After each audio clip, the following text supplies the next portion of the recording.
Orphelin d'Harry Kane, Heung-min Son a trouvé son nouveau compagnon de route. Arrivé cet été en provenance de Leicester, James Maddison s'est très vite acclimaté à Tottenham. Mais comment les deux joueurs permettent-ils aux Spurs de revenir dans le haut du panier en Première Ligue? Et avant de continuer, si tu veux tout savoir sur ton sport préféré, n'oublie pas de t'abonner à Cop Football. À eux deux, Maddison et Son ont été impliqués dans 60% des buts des Spurs. Un duo non seulement efficace, mais surtout complémentaire. Et derrière ces performances se cache un homme, Ange Postecoglou.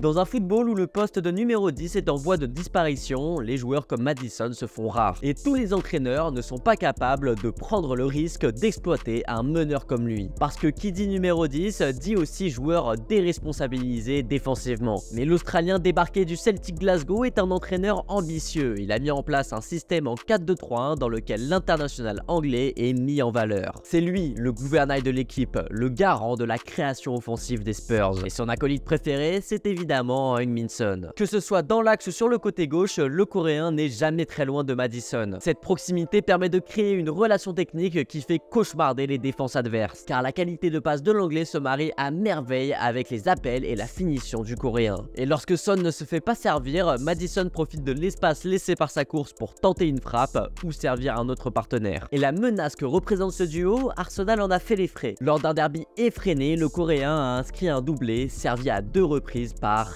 James Maddison. Bref, toute l'animation des Londoniens est dépendante de ces deux joueurs. Elle est même entièrement mise en place pour faire en sorte que le duo touche le plus de ballons possible dans les zones dangereuses. Et l'entraîneur lui-même l'a avoué après la performance face aux Gunners. Selon lui, leur complicité est naturelle puisque Sonny et Madders parlent le même football. Et le numéro 7 a d'ailleurs repris la confiance qu'il avait perdue la saison dernière. Si le départ d'Harry Kane l'a forcément affecté, il lui a aussi permis de prendre les rênes de l'attaque ainsi que le brassard de capitaine. Des responsabilités que le Coréen assume et qui l'ont sûrement poussé à élever son niveau de jeu et redevenir celui qu'il était. Car si Maddison a fait oublier les qualités de meneur de jeu et de créativité du Prince Harry, il fallait un grand Son pour faire oublier le meilleur buteur de l'histoire du club. Au final, la fin de ce qui était peut-être le meilleur duo de l'histoire de la Première Ligue a permis la naissance du Maddison. Les deux hommes ne se connaissent que depuis quelques semaines et ont encore des automatismes à créer. Maddison lui-même en interview a avoué qu'ils passaient énormément de temps ensemble pour réfléchir à comment faire encore plus mal aux défenses adverses. Mais ils ont tout de même réussi à faire redevenir Tottenham compétitif et s'ils continuent sur cette lancée, ils pourraient bien finir dans le top 4 de la Première Ligue. Et toi, qu'est-ce que tu penses de ce duo et plus généralement, qu'est-ce que tu penses du début de saison de Tottenham? Dis-le moi en commentaire.